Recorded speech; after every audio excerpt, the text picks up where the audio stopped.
साथियों नमस्कार। कैसे हो आप सब लोग। स्वागत है भाई आप सभी का अपने इस यूट्यूब चैनल पर। CET 10+2 लेवल वाले विद्यार्थी ध्यान दें भाई, अब आपकी परीक्षा के मैथ 4 दिन शेष हैं भाई। आप सभी को पता है कि आपका एग्जाम 22, 23, 24 तारीख का होने वाला है। अब आपके लिए एक एक मिनट, एक एक घंटा, एक एक दिन बहुत इम्पोर्टेंट है। इन लास्ट समय में आप जितना से ज़्यादा MCQ निकालें, इंपॉर्टेंट क्वेश्चंस, या जितना ज़्यादा प्रैक्टिस करें उतनी आपके लिए बहुत उपयोगी रहने वाली है भाई। आप सभी को पता ही है कि अपने इस यूट्यूब चैनल पर आपको डेली मॉडल टेस्ट पेपर और इम्पोर्टेंट क्वेश्चन की क्लासें देखने को मिलती हैं। क्वेश्चंस उसमें बहुत शानदार और ज़बरदस्त लेवल को देखने को मिलते हैं। आज की क्लास आपके मॉडल टेस्ट पेपर 12 के साथ हम देखने वाले हैं। इसमें आपके 30 से 35 प्रश्न देखने को मिलेंगे जो कि बहुत ज़बरदस्त लेवल के होंगे। प्रत्येक प्रश्न इम्पोर्टेंट है, प्रत्येक प्रश्न को ध्यान से पढ़ना है, उसके बाद आपको कमेंट करके आंसर बताना है। वीडियो को बिल्कुल स्किप नहीं करना है, एक बार पूरी वीडियो को देखें, उसके बाद आपको पता चलेगा कि भैया शानदार और गजब के लेवल के प्रश्न आपको देखने को मिलने वाले। जितने भी साथी अपने चैनल से नए जुड़ रहे हैं वो चैनल को सब्सक्राइब जरूर कर लें भाई। आपको निश्चित तौर पर बहुत कुछ देखने को अपने इस चैनल पर मिलने वाला है। सब्सक्राइब करके बेल के आइकन को भी प्रेस कर लें ताकि आने वाली वीडियो का नोटिफिकेशन है वो आप तक आ सके। ठीक है ना भाई। तो एक मोटिवेशन कोट के साथ अपनी इस वीडियो को शुरू करते हैं कि लग चुकी है तलब मंजिल की। क्या कि लग चुकी है तलब मंजिल की, खुद को आंख में झोंक देंगे। लग चुकी है तलब मंजिल की, खुद को आग में झोंक देंगे। टोकरे कहती हैं मारे जाओगे। टोकरे क्या कहती हैं? टोकरे कहती हैं मारे जाओगे, लेकिन हौसले कहते हैं हम देख लेंगे। हौसले कहते हैं हम देख लेंगे। तो प्रिय विद्यार्थियों, आपके हौसले इतने मजबूत और ज़बरदस्त लेवल के होने चाहिए कि कोई भी समस्या आपके सामने हो वो कुछ भी नहीं बिगाड़ सके।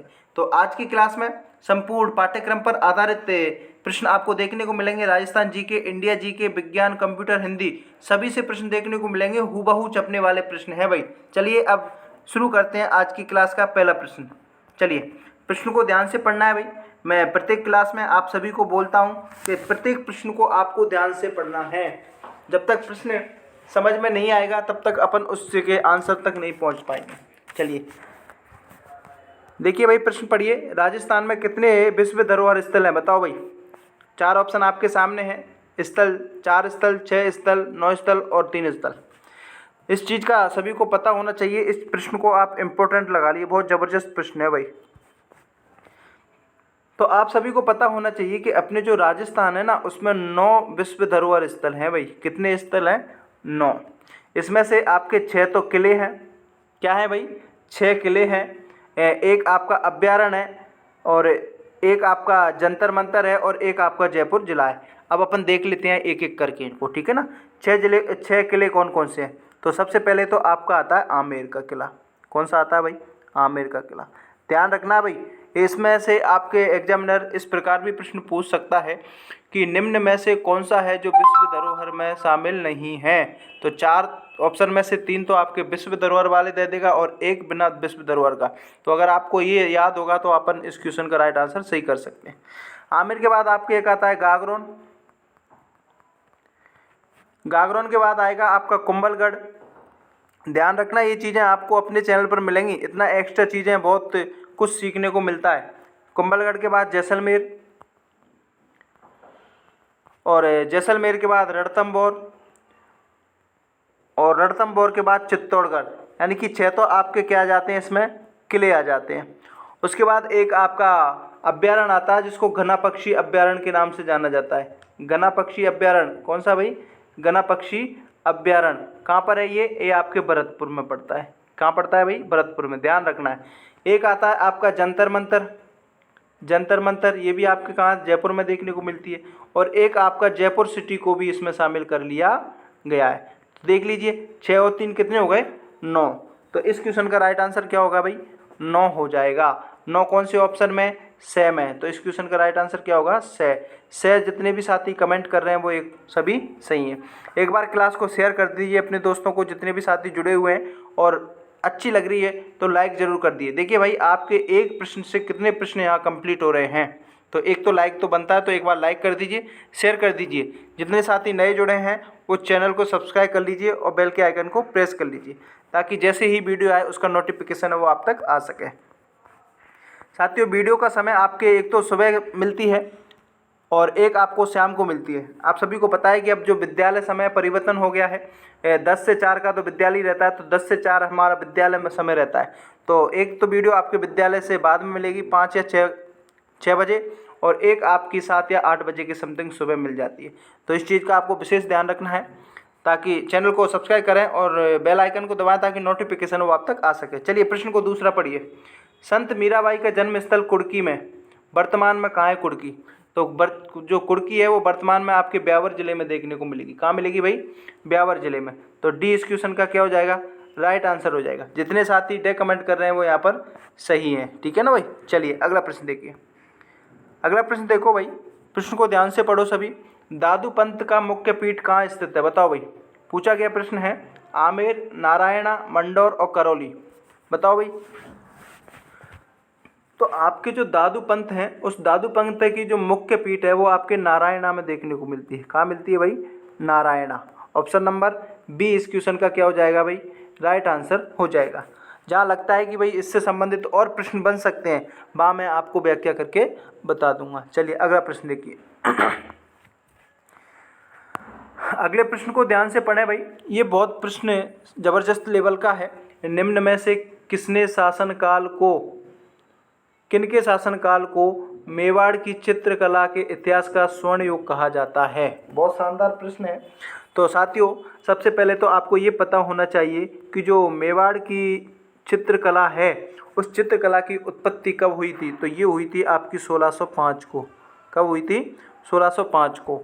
और जो मेवाड़ में जो चित्रकला है जिसका स्वर्ण युग है वो आपके महाराणा अमर सिंह का आता है। कौन का आता है? महाराणा अमर सिंह का। तो बी इस क्वेश्चन का क्या हो जाएगा? राइट आंसर हो जाएगा। जितने भी साथी बी कमेंट कर रहे हैं वो यहाँ पर सही रहने वाले हैं, ठीक है ना भाई। चलिए अगला प्रश्न देखिए। वीडियो अच्छी लग रही हो तो लाइक कर दें भाई, शेयर कर दें अपने दोस्तों को, और सभी साथी कमेंट करें भाई। जितने साथी जुड़ रहे हैं प्रश्न का आंसर कमेंट करें, प्रश्न नंबर लिखें और कमेंट में आंसर बताएं भाई। किस खिलजी वंश के शासक ने 1303 ईस्वी में चित्तौड़ पर आक्रमण किया था? बताओ भाई। जैसे ही 1303 ईस्वी नाम आता है तो यहाँ पर आपके उस समय रावल रतन सिंह थे। कौन थे भाई? रावल रतन सिंह। और जैसे ही रावल रतन सिंह का नाम आता है तो आपके दिमाग में एक नाम और आता है। कौन सा? अरे पद्मनी। कौन सा नाम आता है भाई? पद्मनी। पद्मनी की सुंदरता के इतने किस्से आपने सुने होंगे जिनकी कोई हद नहीं है।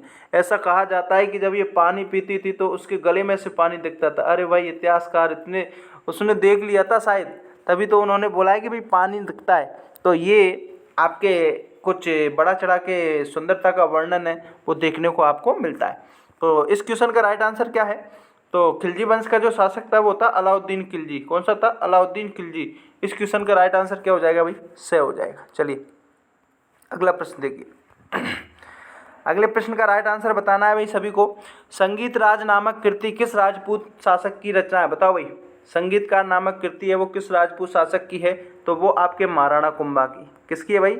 महाराणा कुंभा। और महाराणा कुंभा कौन से ऑप्शन में है? तो बी ऑप्शन में है। तो बी को क्या कर देंगे? लॉक कर देंगे। जितने भी साथी बी कमेंट कर रहे हैं वो यहाँ पर सही रहने वाले। चलिए भाई अगला प्रश्न देखिए भाई। वीडियो को बिल्कुल स्किप नहीं करना है, बहुत शानदार प्रश्न है भाई, पूरा जरूरी देखिएगा। एक एक प्रश्न आपका इम्पोर्टेंट रहने वाला है। देखिए भाई, ये देखो कितना ज़बरदस्त प्रश्न आपके सामने आ गया। इस प्रश्न को ध्यान से पढ़ो और आंसर बताओ। आपके जो बप्पा रावल हैं, बप्पा रावल ने चित्तौड़गढ़ में मेवाड़ राज्य की स्थापना की थी। वो कब की थी? तो वो की थी आपके 728 ईस्वी में। कब की थी भाई? 728 ईस्वी। ऑप्शन नंबर से इस क्वेश्चन का क्या हो जाएगा? राइट आंसर हो जाएगा। अब मुझे यहाँ पर ये बताइए कि आपके जो बप्पा रावल हैं, बप्पा रावल मेवाड़ में एक हारित ऋषि रहा करते थे। कौन रहा करते थे? हारित ऋषि। और इन हारित ऋषि की ही क्या चराते थे? गायें चराया करते थे। क्या चराया करते थे भाई? गायें चराया करते थे। और ऐसा कहा जाता है कि इन हारित ऋषि के ही आशीर्वाद से, किसके आशीर्वाद से भाई? हारित ऋषि के आशीर्वाद से इन्होंने चित्तौड़ का एक शासक था, मौर्य शासक। कौन सा शासक था भाई? मौर्य शासक, जिसका नाम था मान मौर्य। क्या था भाई? मान मौर्य। उस मान मौर्य को पराजित करके चित्तौड़ पर अपना क्या किया था भाई? शासन अधिपत्य किया था। लेकिन इससे संबंधित एक फैक्ट और आपको याद रखना है, एक ग्रंथ मिलता है आपको अपना वीर विनोद ग्रंथ। कौन सा ग्रंथ भाई? वीर विनोद ग्रंथ। और इस वीर विनोद ग्रंथ के रचयिता आपके श्यामल दास देखने को मिलते हैं। कौन है भाई?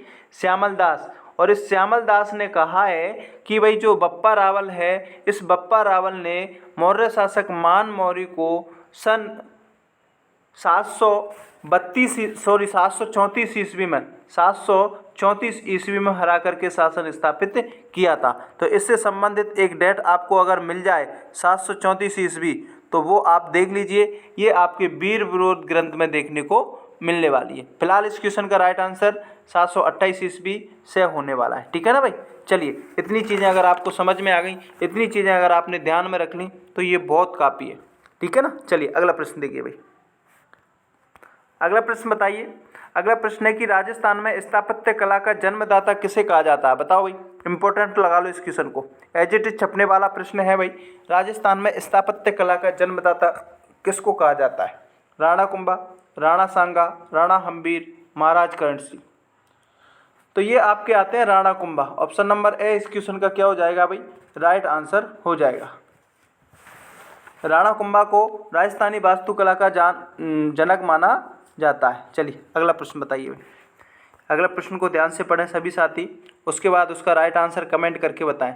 सभी विद्यार्थी एक बार कमेंट जरूर करें भाई। जितने साथी जुड़ रहे हैं वो लाइक कर दें, शेयर कर दें क्लास को। बालर नृत्य, मादल नृत्य, लूर नृत्य और कून नृत्य किस जनजाति के नृत्य हैं? बताओ भाई। तो ये आपके गरासीय जनजाति के नृत्य हैं। कौन सी जनजाति आ जाती है? गरासीय जनजाति। ऑप्शन नंबर बी इस क्वेश्चन का राइट आंसर हो जाएगा। चलिए अगला प्रश्न बताइए भाई। अगला प्रश्न देखिए, गबरी नृत्य का संबंध कौन सी जनजाति से है? बताओ।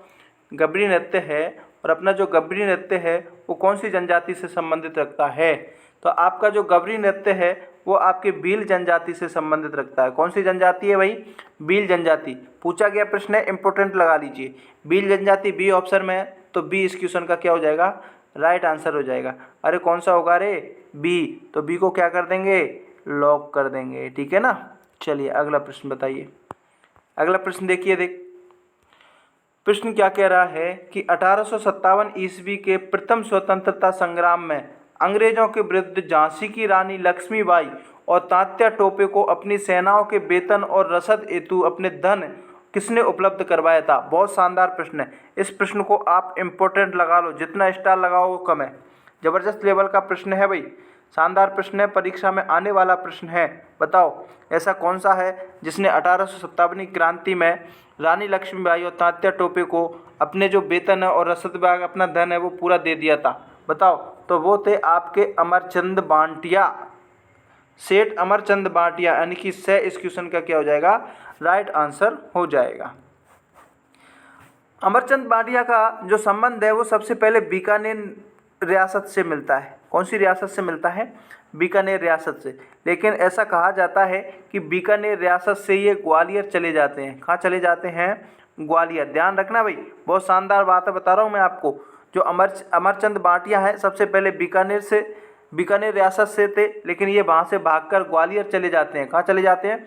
ग्वालियर। और 1857 ईस्वी में उन्होंने अपना खजाना खोल दिया था। और अमरचंद बांटिया हैं वो राजस्थान के पहले व्यक्ति हैं जो शहीद हुए थे। यानी कि राजस्थान के पहले व्यक्ति कौन हैं जो 1857 की क्रांति में शहीद हुए थे?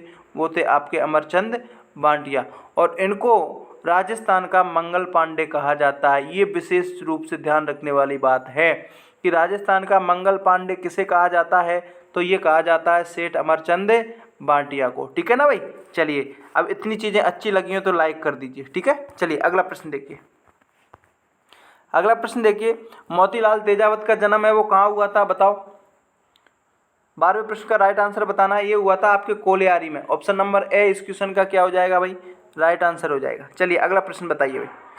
अगला प्रश्न बताना है, राजस्थान में केंद्रीय भेड़ और ऊन अनुसंधान संस्थान कहाँ स्थापित है? बताओ। केंद्रीय भेड़ और ऊन शोध है वो कहाँ है? ओसियां, अंबिकानगर, बीकानेर और जोधपुर। बताओ भाई। तो ये है आपके अंबिकानगर में। कहाँ पर है? अंबिकानगर। और अंबिकानगर कहाँ है? टोंक में। कहाँ पर है भाई? टोंक में। तो ऑप्शन नंबर बी इस क्वेश्चन का क्या हो जाएगा भाई? राइट आंसर हो जाएगा। जितने साथी बी कमेंट कर रहे हैं वो यहाँ पर सही रहने वाले हैं। चलिए अगला प्रश्न देखिए। अगला प्रश्न बताइए। अगले प्रश्न का राइट आंसर आपको कमेंट करके बताना है भाई। राजस्थान के किस शहर में 1952 में मरुवनीकरण शोध स्टेशन की स्थापना की गई थी? CET 2022 12th लेवल में पूछा गया प्रश्न है, बताओ। तो ये की गई थी आपके जोधपुर जिले में। कौन से जिले में? जोधपुर जिले में। ऑप्शन नंबर सी इस क्वेश्चन का क्या हो जाएगा भाई? राइट आंसर हो जाएगा। चलिए अगला प्रश्न बताइए। बताइए भाई, जल्दी जल्दी कमेंट करके बताइए, कम समय में अधिक से अधिक प्रश्न अपन यहाँ निकालने वाले हैं। चलिए, CET परीक्षा में पूछा गया प्रश्न है 12th लेवल का, ऊंट अनुसंधान केंद्र कहाँ स्थित है? बताओ। ऊंट अनुसंधान केंद्र आपके बीकानेर में देखने को मिलेगा भाई। कहाँ मिलेगा? बीकानेर में। ऑप्शन नंबर ए इस क्वेश्चन का क्या हो जाएगा? राइट आंसर हो जाएगा। अगला प्रश्न देखिए। अगला प्रश्न देखिए। अगले प्रश्न का राइट आंसर बताना है सभी को कमेंट करके कि राजस्थान में सब्जी उत्कृष्टता केंद्र स्थापित है। ये भी CET में परीक्षा में पूछा गया प्रश्न है। पूछ क्या रहा है कि जो सब्जी उत्कृष्टता केंद्र है वो कहाँ है? उदयपुर, कोटा, बूंदी, जयपुर। ये 4 ऑप्शन आपके सामने हैं। तो ये आपके बूंदी में देखने को मिलेगा। कहाँ मिलेगा भाई? बूंदी में। सही ऑप्शन को क्या कर देंगे भाई? लॉक कर देंगे। चलिए सॉरी, अगला प्रश्न देखो। अगला प्रश्न बहुत शानदार है भाई। एग्रीकल्चर सुपरवाइजर एग्जाम 2018 में पूछा गया प्रश्न है कि जो राष्ट्रीय बकरी है ना, उसका अनुसंधान कहाँ स्थित है? बताओ भाई, राष्ट्रीय बकरी अनुसंधान कहाँ स्थित है? इसका राइट आंसर आपको बताना है। ये आपके अंबिकानगर में देखने को मिल जाएगा। कहाँ मिलेगा? अंबिकानगर। मैंने बताया ना अभी कहाँ पर पड़ता है भाई? टोंक में देखने को मिलता है। ऑप्शन नंबर बी इस क्वेश्चन का क्या हो जाएगा? राइट आंसर हो जाएगा। चलिए भाई अगला प्रश्न बताइए। अगला प्रश्न क्या है कि आपका जो काजरी है ना, काजरी, ये काजरी कहाँ पड़ता है? ये आपके जोधपुर में देखने को मिलेगा भाई। कहाँ मिलेगा? जोधपुर में। जोधपुर कौन से ऑप्शन में? ए में। तो ए को पकड़ लो और क्या कर दो? लॉक कर दो। ठीक है ना भाई? जिसने ए को पकड़ के लॉक कर दिया वो विद्यार्थी सभी सही रहने वाले हैं। ठीक है ना भाई? चलिए अगला प्रश्न देखिए। अगला प्रश्न बताइए।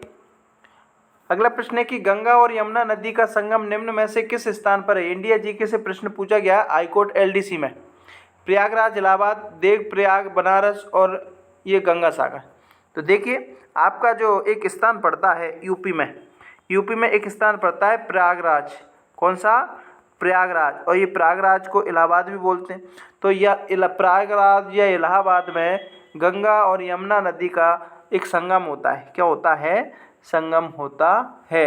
यहाँ पर 3 नदियाँ आती हैं, एक गंगा, एक यमुना और एक गुप्त सरस्वती। इसको यहाँ पर त्रिवेणी संगम भी देखने को मिलता है। तो ऑप्शन नंबर ए इस क्वेश्चन का क्या हो जाएगा? राइट आंसर हो जाएगा। चलिए अगला प्रश्न देखिए भाई। अगला प्रश्न है कि जो निम्नलिखित में से कौन सी नदी है जो रिफ्ट घाटी में नहीं बहती? 4 ऑप्शन आपके सामने हैं, गोदावरी, सतलज, नर्मदा और गंगा। बताइए भाई, राइट आंसर बताइए सभी। ये आपकी नर्मदा नदी है। कौन सी नदी है भाई? नर्मदा। नर्मदा कौन से ऑप्शन में है? सी में। तो सी को क्या कर देंगे? लॉक कर देंगे। चलिए भाई अगले प्रश्न की ओर बढ़ते हैं। अगला प्रश्न देखिए। अगला प्रश्न क्या कह रहा है कि जो शिवालिक ढाल है ना, कौन सा ढाल भाई? शिवालिक ढाल। और शिवालिक ढाल के समांतर जो नदियां द्वारा बिछाई गई एक कंकरीली सकरी पट्टी होती है। कौन सी? कंकरीली एक सकरी पट्टी होती है। उसको क्या कहा जाता है? CET परीक्षा में पूछा गया प्रश्न है। इसको कहा जाता है भावर। क्या कहा जाता है? भावर। ध्यान रखना है, विशेष रूप से इस चीज़ को आपको ध्यान में रखना है। क्या कहा जाता है भाई? भावर कहा जाता है। चलिए अगला प्रश्न देखिए। तो भावर कौन से ऑप्शन में? ए ऑप्शन में। चलिए भाई अगला प्रश्न देखो। अगला प्रश्न देखते हैं साथियों। ये लो, अगला प्रश्न आपके सामने आ गया है कि हिमालय की तीसरी सर्वाधिक ऊंची चोटी कौन सी है? बताओ भाई। इस क्वेश्चन का राइट आंसर बताना है आपको। हिमालय की तीसरी सबसे ऊंची चोटी कौन सी है? कमेंट करके बताएं सभी। Very good. क्या है भाई? मकालू। तो इस क्वेश्चन का राइट आंसर क्या हो जाएगा? ए हो जाएगा। ये भी परीक्षा में पूछा गया प्रश्न है। चलिए अगला प्रश्न देखिए।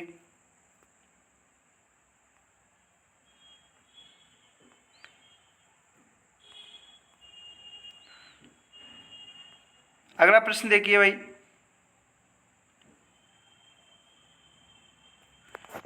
अगला प्रश्न है पूर्वी घाट में सर्वोच्च शिखर कौन सा है? बताओ भाई। अगर आपसे इंडिया के पूर्वी घाट के सर्वोच्च शिखर पूछा जाए तो बताओ कौन सा है? Option number A Guru Shikhar, option number B Anamudi, option number C Doda Betta और ऑप्शन नंबर डी महेंद्रगिरी। बताओ भाई, इस क्वेश्चन का राइट आंसर बताओ। तो ये आपकी आएगी महेंद्रगिरी। कौन सी आएगी भाई? महेंद्रगिरी। डी ऑप्शन इस क्वेश्चन का राइट आंसर हो जाएगा। अगला प्रश्न देखो भाई, अगला प्रश्न है माउंट एवरेस्ट को नेपाल में किस नाम से जाना जाता है? बताओ भाई। आपका जो माउंट एवरेस्ट है उस माउंट एवरेस्ट को नेपाल में किस नाम से जाना जाता है? चार ऑप्शन आपके सामने हैं, पर्वत शिखर, तेजजिंग, सागर माता और शिखर माता। बताओ। तो इसको आपके सागर माता के नाम से जाना जाता है। से इस क्वेश्चन का राइट आंसर हो जाएगा। जितने साथी से कमेंट कर रहे हैं वो यहाँ पर सही रहने वाले हैं। चलिए अगला प्रश्न देखो भाई, अगला प्रश्न है मेघालय पठार का सर्वोच्च बिंदु या शिखर कौन सा है? बताओ। मेघालय पठार का जो सर्वोच्च बिंदु या शिखर है वो कौन सा है? तो ये आपका आ जाएगा शिलांग। कौन सा आएगा भाई? शिलांग। इस क्वेश्चन का राइट आंसर से हो जाएगा। अगला प्रश्न देखो भाई, अगला प्रश्न है बैरन तथा नारकोंडम। ये भी सीईटी में पूछा गया प्रश्न है भाई। ये भी सीईटी में पूछा गया प्रश्न है और ये पूछ रहा है कि बैरन तथा नारकोंडम ये किसके प्रकार हैं? तो ये आपके भारत में ज्वालामुखी के प्रकार देखने को मिल जाएंगे। इस क्वेश्चन का राइट आंसर क्या होगा भाई? ब हो जाएगा। चलिए अगला प्रश्न देखो,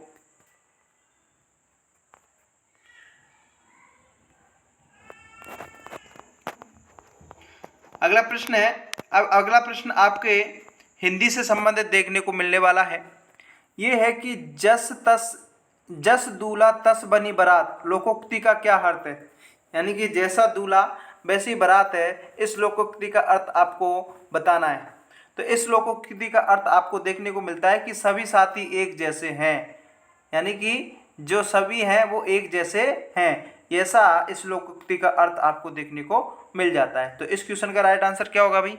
से हो जाएगा। चलिए भाई अगला प्रश्न देखिए, अगला प्रश्न है निम्नलिखित में से जिस मुहावरे का अर्थ सदैव एक जैसी स्थिति है, ध्यान रखना भाई, ऐसा कौन सा मुहावरा है जिसका अर्थ सदैव एक जैसी स्थिति है? इसके लिए उपयुक्त उस मुहावरे का चयन करें। ऑप्शन नंबर है ढाक के तीन पात, ऑप्शन नंबर बी तीन लोग से मथुरा न्यारी, ऑप्शन नंबर सी तुरंत दान महाकल्याण, ऑप्शन नंबर डी जिसकी लाठी उसकी भैंस।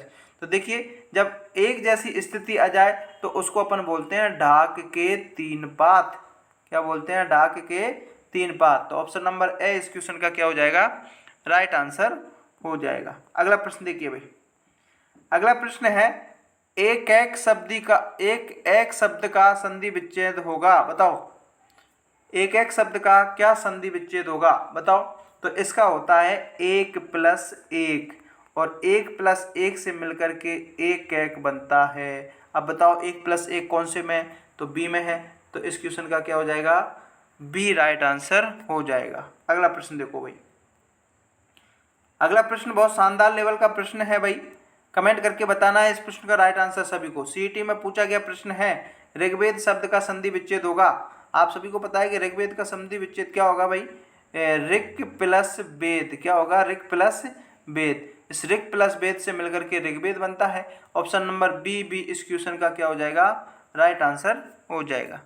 चलिए भाई अगला प्रश्न देखो, अगला प्रश्न आता है आपके कंप्यूटर से संबंधित। किससे संबंधित है भाई? कंप्यूटर से। प्रश्न को ध्यान से पढ़ो। माइक्रोसॉफ्ट विंडो द्वारा कॉन्फ़िगरेशन जानकारी सहेजने के लिए इस्तेमाल होने वाला एक डेटाबेस है, वो क्या कहलाता है? ये कहलाता है आपका विंडो रजिस्ट्री। क्या कहलाता है भाई? Window registry. ए इस क्वेश्चन का राइट आंसर हो जाएगा। चलिए भाई अगला प्रश्न देखो भाई, अगला प्रश्न है माइक्रोसॉफ्ट विंडो के लिए किस पीढ़ी के ऑपरेटिंग सिस्टम का उपयोग किया गया? बताओ भाई। अपना जो माइक्रोसॉफ्ट विंडोज है उसके लिए ऐसी कौन सी पीढ़ी है जिसमें ऑपरेटिंग सॉफ्टवेयर का उपयोग किया था? तो चौथी पीढ़ी है। ये कौन सी पीढ़ी है भाई? चौथी पीढ़ी। चौथी पीढ़ी ऑप्शन नंबर डी में है, तो डी को क्या कर देंगे? लॉक कर देंगे। साथियों 35 प्रश्न आपकी इस क्लास में देखने को मिलेंगे। एक बार लाइक कर दें, शेयर कर दें कि दोस्तों को। अगला प्रश्न देखें। अब अगला प्रश्न आपको विज्ञान से संबंधित है। मैंने कहा था ना क्लास में कि आपको संपूर्ण सभी मॉडल पेपर जो पाठ्यक्रम पर आधारित देखने को मिलने वाला है, सभी सब्जेक्टों से प्रश्न देखने को मिलेंगे। भौतिक परिवर्तन में निम्नलिखित में से पदार्थ का कौन सा गुण अपरिवर्तित रहता है? बताओ भाई। आपका जो भौतिक परिवर्तन होता है ना, और उस भौतिक परिवर्तन में पदार्थ का ऐसा कौन सा गुण है जो अपरिवर्तित रहता है? बताओ। तो ये रहता है आपका रासायनिक संघटक, यानी कि ऑप्शन नंबर डी इस क्वेश्चन का क्या हो जाएगा? राइट आंसर हो जाएगा। चलिए अगला प्रश्न बताइए। अगला प्रश्न है, निम्न में से कौन सा रासायनिक परिवर्तन है नहीं है बल्कि भौतिक परिवर्तन है? बताओ। 3 तो आपके रासायनिक परिवर्तन है। अब ये पूछ रहा है कि इनमें से रासायनिक परिवर्तन नहीं है, तो कोयले का जलना ये तो रासायनिक परिवर्तन, दूध का फटना भी रासायनिक परिवर्तन है, बर्फ का जमना ये आपके भौतिक परिवर्तन में आता है। किस में आता है भाई? भौतिक परिवर्तन में। तो इस क्वेश्चन का राइट आंसर क्या होगा? से हो जाएगा। हवा में तांबे के बर्तनों का हरासा हो जाना ये भी आपका रासायनिक परिवर्तन में आता है। चलिए आज की जो क्लास का लास्ट प्रश्न आपके सामने आ गया है। इस प्रश्न का राइट आंसर बताएं। निम्नलिखित में से कौन सा रासायनिक परिवर्तन है? बताओ भाई, ऐसा कौन सा है जो रासायनिक परिवर्तन है? तो ये सब्जी का पकना आपका रासायनिक परिवर्तन देखने को मिलता है। तो इस प्रश्न का राइट आंसर क्या होगा भाई? से होगा। तो साथियों ये तो थी आज की आपकी क्लास मॉडल पेपर 11। बहुत शानदार और ज़बरदस्त लेवल का प्रश्न आपको इस मॉडल टेस्ट पेपर में देखने को मिले। और इस 35 प्रश्नों में से कितने प्रश्न आपके सही निकल रहे हैं वो एक बार कमेंट करके ज़रूर बताएं। जितने भी साथी अपने चैनल से नए जुड़े हैं वो सब्सक्राइब जरूर कर लें। मिलते हैं अगली नई वीडियो इम्पोर्टेंट क्वेश्चन के साथ कल सुबह 8 बजे। ध्यान रखना उस वीडियो को बिल्कुल मिस नहीं करना है। आपके परीक्षा के बहुत कम समय बचे हैं, तो अब आपको जितना ज़्यादा हो सके MCQ और इम्पोर्टेंट क्वेश्चन निकालें। अपने चैनल पर रेगुलर आपको वीडियो देखने को मिलती हैं। तो मिलते हैं सुबह, तब तक के लिए जय हिंद, जय Bharat, bye bye, take care.